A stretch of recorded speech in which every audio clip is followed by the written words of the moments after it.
వార్తలకు స్వాగతం. వార్తల్లోని ముఖ్యాంశాలు.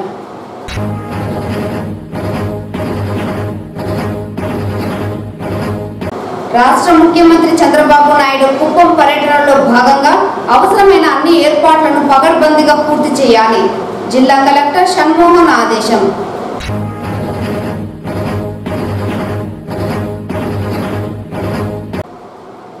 వర్షాలు కురుస్తున్న నేపథ్యంలో నగరంలో పారిశుద్ధ పనులను ఎలాంటి లోటుపాట్లు లేకుండా పూర్తి స్థాయిలో చేపట్టాలి. నగర కమిషనర్ అరుణ.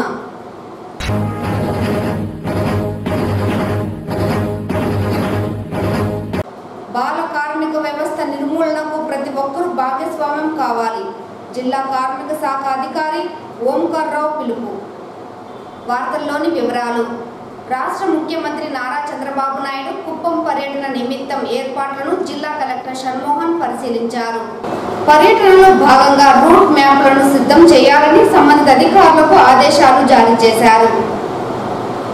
తొలుత పిఈఎస్ మెడికల్ కాలేజీలో హెలిప్యాడ్, ఆడిటోరియంలో సమావేశ నిర్వహణ మరియు బ్యారికేడింగ్, కుప్పం బస్టాండ్ కూడలి వద్ద దివంగత ముఖ్యమంత్రి నందమూరి తారక రామారావు విగ్రహానికి పూలమాలతో నివాళులర్పించడంలో భాగంగా కూడలి వద్ద పుష్పాలంకరణ ఏర్పాట్లు, ఆర్ఎండ్బి అతిథి గృహంలో జరుగుతున్న ఆధునీకరణ పనులను మరియు అతిథి గృహం వద్ద బ్యారికేడింగ్ తదితర అంశాలపై సంబంధిత అధికారులకు తగు సూచనలు జారీ చేశారు. అలాగే ముఖ్యమంత్రి పర్యటనలో భాగంగా పర్యటించే ప్రతి ప్రదేశం వద్ద ఇన్ఛార్జ్ అధికారులను నియమించాలని ఆదేశించారు. దీనితో పాటు కుప్పం ఆర్ఎండ్బి అతిథి గృహంలో జరుగుతున్న ఆధునీకరణ పనులను త్వరితగతిన పూర్తి చేయాలని ఆర్ఎండ్బి అధికారులను ఆదేశించిన కలెక్టర్ ఆర్ఎండ్బి అతిథి గృహం వద్ద పటిష్టమైన బందోబస్తు మరియు బ్యారికేడింగ్ ను ఏర్పాటు చేయాలని తెలిపారు. ఈ కార్యక్రమంలో జిల్లా కలెక్టర్ వెంట JC Srinivasulu, R and B SE Umamaheswar Reddy, Polamneru RDO Manoj Reddy, DSP Srinath, municipal commissioner Nageswara Rao, తహసీల్దార్ హరికుమార్, నాయకులు మునిరత్నం, సంబంధిత అధికారులు పాల్గొన్నారు.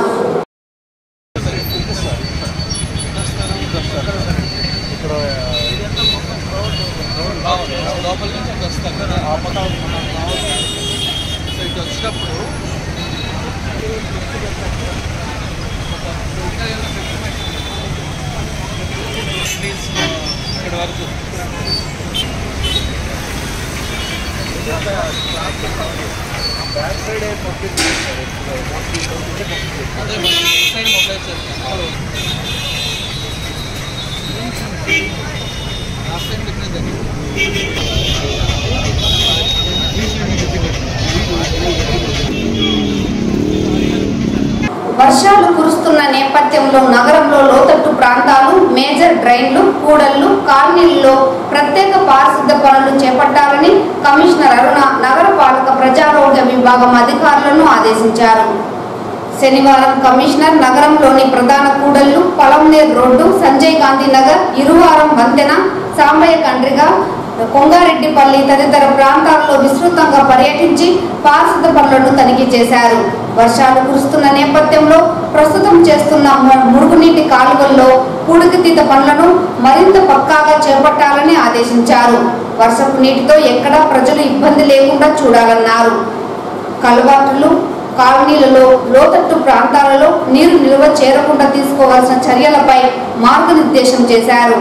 సీజనల్ వ్యాధుల నియంత్రణ కోసం తీసుకోవాల్సిన చర్యలపైన సూచనలు చేశారు. ప్రధానంగా నిల్వ నీటిలో ఆయిల్ బాల్స్ వేయడం, నిర్దేశించిన షెడ్యూల్ ప్రకారం స్ప్రేయింగ్ చేయాలన్నారు. డయేరియా, మలేరియా కేసులు రాకుండా ముందస్తు చర్యలు పక్కాగా చేయాలన్నారు. ప్రధానంగా ప్రతి ఇంటి నుంచి చెత్త సేకరణ 100% జరగాలని, ఎక్కడా చెత్త కుప్పలు పడేయకుండా చర్యలు తీసుకోవాలన్నారు. కొబ్బరి చిప్పలు పూర్తి స్థాయిలో తొలగించాలన్నారు. సీజనల్ వ్యాధులపై అవగాహన కల్పించాలని ఆరోగ్య అధికారులను ఆదేశించారు. కమిషనర్ వెంట ఎంహెచ్ఓ అనిల్ కుమార్ నాయక్, శానిటరీ ఇన్స్పెక్టర్లు, వార్డు కార్యదర్శులు, మేస్త్రీలు ఉన్నారు. బాల కార్మిక వ్యవస్థ నిర్మూలనకు ప్రతి ఒక్కరూ భాగస్వామ్యం కావాలని జిల్లా కార్మిక శాఖ అధికారి ఓంకార్ రావు పిలుపునిచ్చారు. శనివారం మీడియాతో మాట్లాడుతూ రాష్ట్ర ప్రభుత్వం ఆదేశాల మేరకు ఈ నెల 1వ తేదీ నుంచి నుంచి బాల కార్మిక వ్యవస్థ నిర్మూలనకు అవగాహన కార్యక్రమాలను నిర్వహిస్తున్నామన్నారు. ఇందులో భాగంగా విద్యాశాఖ, కార్మిక శాఖ, స్త్రీ శిశు సంక్షేమ శాఖ, పోలీస్ శాఖ పలు శాఖల సమన్వయంతో జిల్లా వ్యాప్తంగా అన్ని మండలాలలో అవగాహన కార్యక్రమాలు నిర్వహిస్తున్నారు. హోటళ్లు, పరిశ్రమలలో 14 సంవత్సరాల లోపు పిల్లలను పనిలో పెట్టుకుంటే యజమానిపై చట్టరీత్యా చర్యలు తీసుకుంటామని హెచ్చరించారు. బడిఈడు పిల్లలు బడిలో ఉండాలని, పనిలో ఉండకూడదని స్పష్టం చేశారు. బాల కార్మిక వ్యవస్థ నిర్మూలనలో భాగంగా ఈ నెల 1వ తేదీ నుంచి 30వ తేదీ వరకు pan India rescue of rehabilitation of the child labour and adolescent labour గురించి ఒక స్పెషల్ డ్రైవ్ చిత్తూరు జిల్లాలో జరుగుతూ ఉంది. దీంట్లో డిస్ట్రిక్ట్ టాస్క్ ఫోర్స్ టీమ్ అని కన్సిస్టింగ్ ఆఫ్ 17 డిపార్ట్మెంట్స్ అంటే స్టేక్ హోల్డర్ డిపార్ట్మెంట్స్ అంటారు. దాంట్లో ఇంపార్టెంట్గా police department, education department, women's and child welfare department, తర్వాత వచ్చేసి factories department, medical and health department, వీళ్ళందరి కోఆర్డినేషన్తో ఒక షెడ్యూల్ ప్రిపేర్ చేసి డే వైజు ఒక్కొక్క మండలంలో టీం వెళ్ళి ఈ బాల కార్మికుల యొక్క గుర్తింపు, వాళ్ళ యొక్క రిహాబిలిటేషను గురించి ప్రోగ్రాము చిత్తూరు జిల్లాలో ఇప్పటికే దిగ్విజయంగా నడుస్తూ ఉంది. సో ఈ 10 రోజులు కూడా కంటిన్యూ అవుతుంది. ఈరోజు కూడా గుడిపల్లి మండలంలో టీం అంతా వెళ్ళి చేస్తున్నారు. ఇప్పటికే ప్రజల్లో మంచి అవగాహన అయితే ఉంది. కానీ ఇప్పటికి కూడా ఎవరైనా సరే యజమానులు షాపు కానీ, హోటల్స్ కానీ, ఫ్యాక్టరీస్ కానీ, దుకాణాలు కానీ దేంట్లైనా సరే బాల కార్మికులను పెట్టుకున్నప్పుడే ఉంటే వాళ్ళ మీద కఠిన చర్యలు తీసుకోవడం జరుగుతుంది. సో దయచేసి ఇది స్కూల్ బడికి పోదాం రా అనే కార్యక్రమం కూడా ఎడ్యుకేషన్ డిపార్ట్మెంట్ వాళ్ళ ద్వారా జరుగుతుంది. కాబట్టి రెండు కోఆర్డినేట్ చేసుకుంటూ తల్లిదండ్రులకు కూడా నేను కార్మిక శాఖ తరఫున మన్నవించుకోవడం ఏమనగా, ఈ విధంగా చిన్నపిల్లల్ని బడికి పంపి వాళ్ళ బాల్యాన్ని మీరు చిదిమేయకుండా, తల్లిదండ్రులుగా మనం కష్టపడ్డా పర్వాలేదు కానీ పిల్లల్ని కష్టపెట్టకుండా సాధ్యమైనంత వరకు మీకు అనుకూలంగా ఉండే బడులకు పంపించి వాళ్ళకి విద్యాబుద్ధులు నేర్పించి వాళ్ళని కూడా సమాజంలో ఒక ఉన్నత స్థితికి తీసుకొస్తారని మరీ తల్లిదండ్రులు కోరుకుంటూ, అదేవిధంగా ఏ యజమాని కూడా 14 సంవత్సరాల లోపు బాలబాలికలను కానీ 19 సంవత్సరాల లోపు వయోవృద్ధులను కానీ పనిలో పెట్టుకొని మీరు కేసులు ఎదుర్కొని కోర్టుల చుట్టూ తిరిగి ఇబ్బంది పడకుండా ఈ వ్యసనానికి మీరు ఇదొక సాంఘిక దురాచార వ్యవస్థ, ఈ వ్యవస్థకి దూరంగా ఉండి యజమానులుగా మీ పిల్లలు ఏ విధంగా అయితే ఇంగ్లీష్ మీడియం స్కూల్లో చదివించాలని మీకు అభిలాష ఉంటుందో, అదేవిధంగా పేదింటిలో పుట్టినటువంటి పిల్లల్ని మీరు పనిలో పెట్టుకొని వాళ్ళకి ఏదో తక్కువ జీతాలు ఇస్తూ వాళ్ళ శ్రమ దోపిడీ చేయకుండా మీరు నిర్ద్వందంగా ఎవరైనా వచ్చి తల్లిదండ్రులు కూడా వచ్చి మా పిల్లవాడిని మీ దగ్గర పెట్టుకోండి అన్నప్పుడు మాకు అవసరం లేదమ్మా, మీరు స్కూల్లో చేర్పించడని మీరు కూడా as a employees of the shops, establishments, factories మీరు కూడా అటువంటి పిల్లలకి తల్లిదండ్రులకి కౌన్సిలింగ్గా అలా ఇప్పించి బోత్ పేరెంట్స్ అండ్ ఓనర్స్ యొక్క సహకారంతో ఈ కార్యక్రమం దిగ్విజయంగా జరుగుతూ ఉంది. చిత్తూరు నగరంలో ఎన్నికల ఫలితాల అనంతరం దాడుల పరంపర కొనసాగుతోందని 1 టౌన్ సిఐ విశ్వనాథ్ రెడ్డి తెలిపారు. ఈ సందర్భంగా ఆయన మీడియాతో మాట్లాడుతూ ఎన్నికల అనంతరం చిత్తూరు నగరంలో విధ్వంసక వాతావరణం సృష్టించడం సరైన పద్ధతి కాదన్నారు. జిల్లా ఎస్పీ ఆదేశానుసారం దాడులకు పాల్పడిన వారు ఎంతటి వారైనా ఉపేక్షించేది లేదని, వారిపై కఠిన చర్యలు తీసుకుంటామని స్పష్టం చేశారు. చిత్తూరు శాంతి సహనాలకు నిలయమన్నారు. కక్షపూరిత వాతావరణాన్ని సృష్టించవద్దని విజ్ఞప్తి చేశారు. మా దృష్టికి వచ్చాయి. వాటిపై పై అధికారుల ఆదేశాల మేరకు ఇమ్మీడియట్గా కేసు నమోదు చేయడం జరుగుతూ ఉంది. వాటి చాలా వరకు కేసుల్లో కూడా ముద్దాయిల్ని తీసుకువచ్చి వారిపై చట్టపరమైన చర్యలు తీసుకోవడం జరిగింది. ఇంకా కొన్ని కేసుల్లో కూడా చట్టపరమైన చర్యలు తీసుకుంటున్నాం. ఈ కేసుల్లో ఎటువంటి రాజీ ప్రసక్తే లేదు. అధికారంలో ఉన్నవారైనా, అధికారంలోకి వచ్చిన వారైనా, అధికారం నుంచి వెళ్ళిన వారైనా కూడా ఎవరిని కూడా ఉపేక్షించే ప్రశ్న లేదు. తప్పు చేసిన వాళ్ళు ఎవరైనా కూడా కఠినంగా శిక్షించాలి. మరి ఆ తప్పు జరగకూడదనేదే మా గౌరవ ఎస్పీ గారు శ్రీ మణికంఠ గారి యొక్క ఐపీఎస్ గారి యొక్క ఆదేశాలు ఉన్నాయి. సో ఖచ్చితంగా సంఘటనలపై త్వరితంగా అలాగే కఠినంగా కూడా వ్యవహరిస్తున్నాం. దీంట్లో ఎవరు కూడా భయపడాల్సిన పని లేదు. కానీ అలా పాల్పడే వ్యక్తులకు మా పోలీస్ శాఖ నుంచి హెచ్చరిక ఏమంటే, అధికారంలో ఉన్నామనో లేకపోతే గతంలో వాళ్ళు మాకేదో చేశారనో లేకపోతే ఈ ముసుగులో వ్యక్తిగతమైన కక్షలు తీర్చుకోవడం అనేది మంచి పద్ధతి కాదు. మన చిత్తూరు పట్టణానికి ఒక గొప్పతనం ఉంది. ఎంత ఆవేశాలు ఉన్నా సర్దుకుపోతారు తప్ప ప్రజలు ఎప్పుడు కూడా ప్రతీకార దాడులకు పాల్పడతారనే ఈ కల్చర్, ఈ సంస్కృతి మన చిత్తూరులో లేదు. నేను కూడా ఎస్ఐగా గత 16 ఏళ్ళుగా ఇక్కడి నుంచి ఈ జిల్లాల నుంచి పనిచేస్తున్నాను. అలాగే మా పై అధికారులు కూడా చాలామంది అనుభవం అధికారులు ఉన్నారు. వాళ్ళు చెప్పే అనుభవాల మేరకు కూడా చిత్తూరులో ఎప్పుడు కూడా ప్రతీకార దాడులు కానీ లేకపోతే ఫ్యాక్షనిజం భావజాలం ఎక్కడ కూడా లేదు. అటువంటి కల్చర్కి, అటువంటి సంస్కృతికి దారి తీసే సంఘటన ఏది కూడా ఉపేక్షించే ప్రశ్నే లేదు. అటువంటి కల్చర్ను ప్రోత్సహించే వ్యక్తులను కూడా క్షమించే ప్రశ్నే లేదు. ఎవరి కోసం కూడా భయపడము, ఎవరిని కూడా ఉపేక్షించము. గౌరవ ఎస్పీ గారు, మా డిఎస్పీ గారు వారు కూడా ఇద్దరు కూడా కఠినంగా వ్యవహరించమని మాకు ఆదేశాలు ఇస్తున్నారు. కాబట్టి ఎటువంటి పరిస్థితుల్లో కూడా వాళ్ళ నుంచి తగ్గేదే లేదు. సో వాళ్ళకి మా హెచ్చరిక మరోసారి ఏమంటే, ఇటువంటి అల్లరి చిల్లరి చర్యలకు పాల్పడిన ఏదైనా వ్యక్తిగత కానీ లేకపోతే విలువైన ఆస్తులకు కానీ ప్రాణ నష్టం కానీ కలిగిస్తే కఠినమైన చర్యలు తీసుకుంటాం. ఈ సంస్కృతిని విడనాడాలని మేము కోరుతున్నాం. అలాగే ముఖ్య నాయకులు కూడా మేము హెచ్చరించేది ఏమంటే, మీ అనుచరుల్ని ఖచ్చితంగా అదుపులో పెట్టుకోవాలి. వాళ్ళు చేసే ఈ చిన్న చిన్న కార్యక్రమాల వల్ల, ఈ చిన్న చిన్న ఈ దుశ్చర్యల వల్ల వారి యొక్క భావజాలానికి వారికి చెడ్డ పేరు వస్తుందని చెప్పేసి ఇప్పుడు నాయకులు ఎవరు కూడా ఒక ఏదైనా చిత్తూరుని అభివృద్ధి చేయాలనో లేకపోతే ఒక అభ్యుదయ భావజాలంతో వచ్చిన నాయకులు ఉన్నారు. అటువంటి నాయకులకు కూడా చెడ్డ పేరు వచ్చే అవకాశం ఉంది. కాబట్టి దయచేసి మీ అనుచరులను మీ అదుపులో ఉంచుకొని వారిని కట్టడి చేయాల్సిన బాధ్యత కూడా మీపై ఉందని చెప్పేసి మరీ వినియోగించుకుంటున్నాం. కాబట్టి అందరూ కూడా ఎవరైనా ప్రతి వ్యక్తి కూడా ధైర్యంగా సమాజంలో శాంతియుతంగా సంతోషంగా జీవించాలన్నదే మా పోలీస్ శాఖ యొక్క ముఖ్య ఉద్దేశం. చిత్తూరు రూరల్ మండలం అనుప్పల్లి వద్దనున్న సింగిల్ విండో భవనాన్ని తక్కువ అద్దెకు తీసుకున్న వారిపై చర్యలు తీసుకోవాలని టీడీపీ నేత రైతు నాయకుడు నీరజాక్షుల నాయుడు డిమాండ్ చేశారు. శనివారం చిత్తూరు ప్రెస్ క్లబ్లో మీడియాతో మాట్లాడుతూ రైతులకు చెందిన సింగిల్ విండో భవనాన్ని గత ప్రభుత్వంలో శిరీష్ రెడ్డి మరికొంతమంది కబ్జాకు పాల్పడి అనధికార అసాంఘిక కార్యకలాపాలకు పాల్పడుతున్నారన్నారు. తక్షణం సంబంధిత అధికారులు దీనిపై చర్యలు తీసుకుని ఆ భవనాన్ని రైతులకు అప్పజెప్పాలని డిమాండ్ చేశారు. ఈ మేరకు సోమవారం సింగిల్ విండో వద్ద రైతులతో పెద్ద ఎత్తున ధర్నా కార్యక్రమాన్ని నిర్వహిస్తామని, అనంతరం జిల్లా కలెక్టర్కు వినతి పత్రాన్ని అందజేస్తామని తెలిపారు. పత్రికా సోదరులకి, ఎలక్ట్రానిక్ మీడియా వారికి తెలుగుదేశం పార్టీ తరఫున మరియు రైతుల తరఫున ధన్యవాదాలు తెలియజేసుకుంటూ, గత ప్రభుత్వంలో అనుప్పల్లి పిఎస్ఎస్ అంటే మన సింగిల్ విండో బిల్డింగ్ని 20 సంవత్సరాలుగా రైతులకు ఇవ్వకుండా శిరీష్ రెడ్డి అనే అతను దౌర్జన్యంతో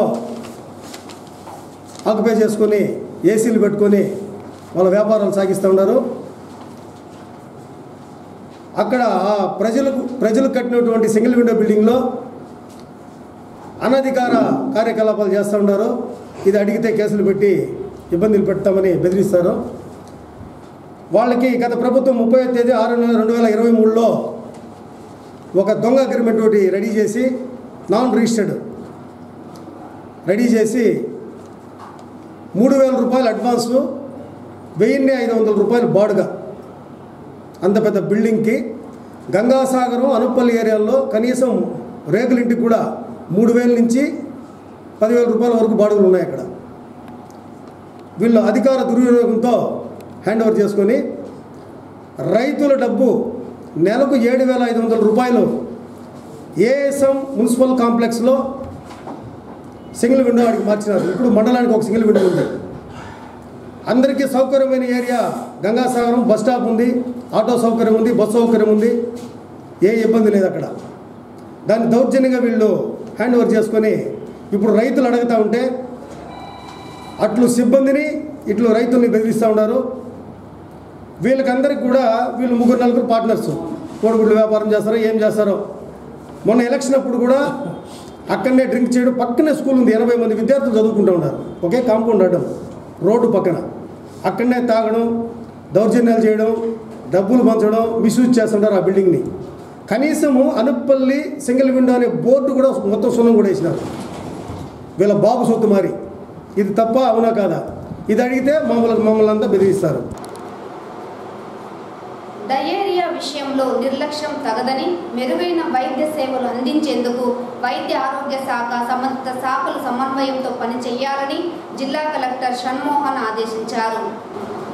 శనివారం వీడియో కాన్ఫరెన్స్ ద్వారా స్టాప్ డయేరియా క్యాంపెయిన్ 2024 కార్యక్రమంపై జిల్లా కలెక్టర్ వీడియో కాన్ఫరెన్స్ ద్వారా జిల్లాలోని సంబంధిత శాఖల అధికారులైన ఆర్డబ్ల్యూఎస్, పంచాయతీరాజ్, వైద్య ఆరోగ్య శాఖ, విద్యాశాఖ, స్త్రీ శిశు సంక్షేమ శాఖ అధికారులకు దిశానిర్దేశం చేశారు.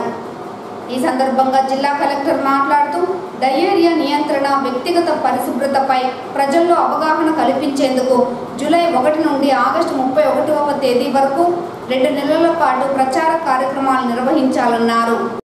జూలై 1 నుండి ఆగస్టు 31 వరకు 2 నెలల పాటు నిర్వహించే డయేరియా నియంత్రణ ప్రచార కార్యక్రమాన్ని 5 ఏళ్లలోపు చిన్నారులు ఎవరు డయేరియాతో చనిపోకూడదనే లక్ష్యంతో కేంద్ర ప్రభుత్వం ఈ కార్యక్రమంను చేపట్టిందన్నారు.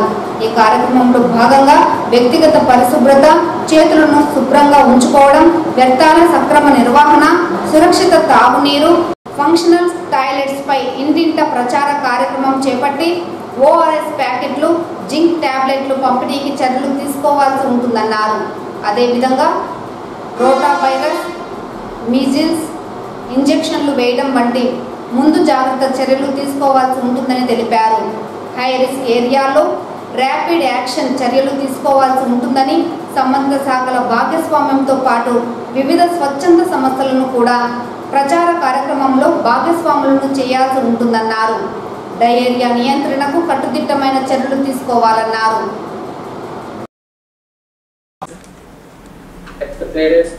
క్యాంపెయిన్ లాగా పెట్టుకొని ఆ లోకల్ ఏఎన్ఎంస్ తో తీసుకొని వాళ్ళకి ఏదైనా సిమ్టమ్స్ ఉన్నాయో చెక్ చేయొచ్చు. చిత్తూరు నగరంలో డ్రంక్ అండ్ డ్రైవ్ కేసులో 15 మంది వాహన చోదకులకు 1,50,000 రూపాయల జరిమానా విధించినట్లు ట్రాఫిక్ సిఐ నిత్యబాబు తెలిపారు.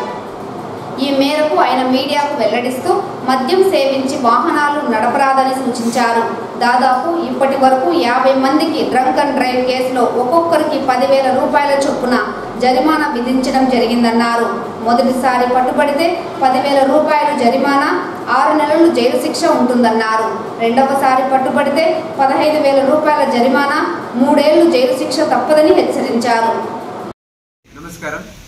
చిత్తూరు పోలీసు వారి విజ్ఞప్తి, తాగి వాహనాలు నడపడం అనేది ఎక్కువగా జరుగుతూ ఉంది.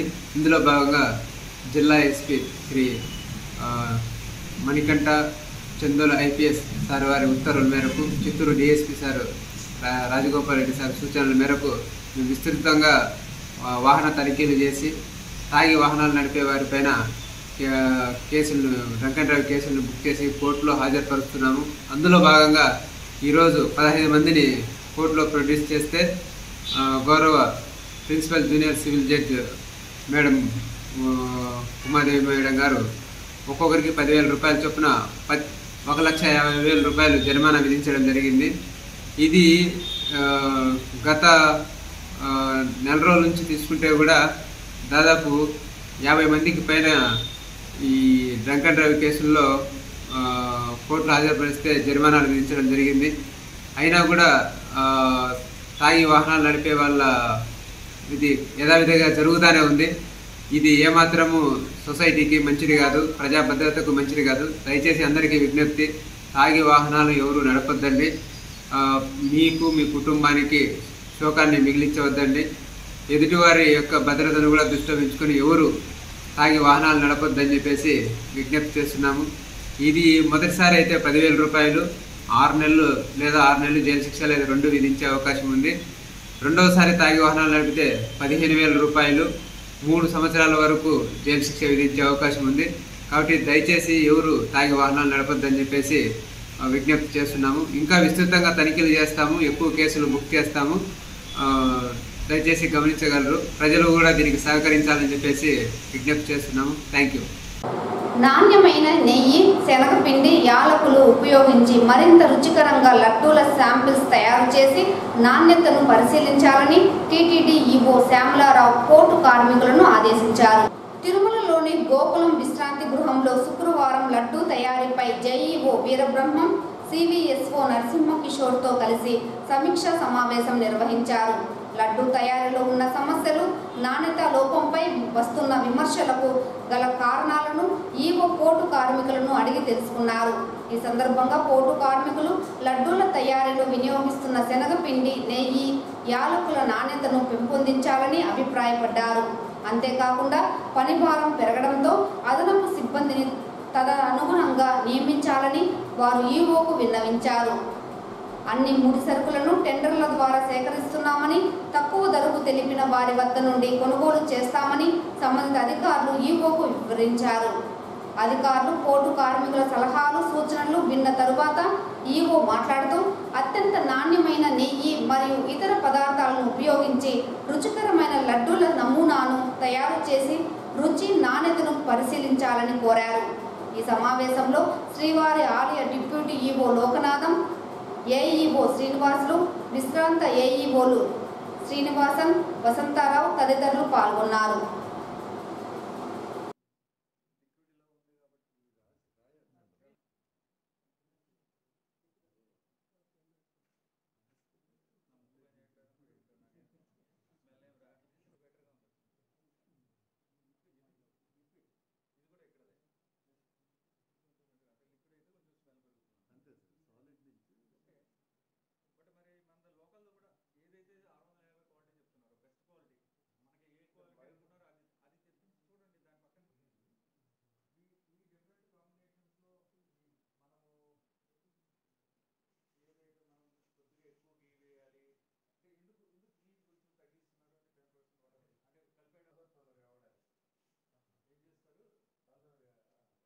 తిరుమల శ్రీవారిని ఈ రోజు ఉదయం వీఐపీ విరామ సమయంలో పలువురు ప్రముఖులు దర్శించుకున్నారు. స్వామివారిని దర్శించుకున్న వారిలో శాసన మండలి చైర్మన్ కొయ్య మోషన్ రాజు, తెలంగాణ ఎమ్మెల్సీ రఘోత్తం రెడ్డి వేరువేరుగా స్వామివారి సేవలో పాల్గొని మొక్కులు చెల్లించుకున్నారు. శ్రీవారి దర్శనార్థం తిరుమలకు విచ్చేసిన వీరికి ఆలయ అధికారులు స్వాగతం పలికి దర్శన ఏర్పాట్లు చేశారు. అనంతరం రంగనాథ మండపంలో వేద పండితులు వేద ఆశీర్వచనం చేసి స్వామివారి తీర్థ ప్రసాదాలను అందజేశారు.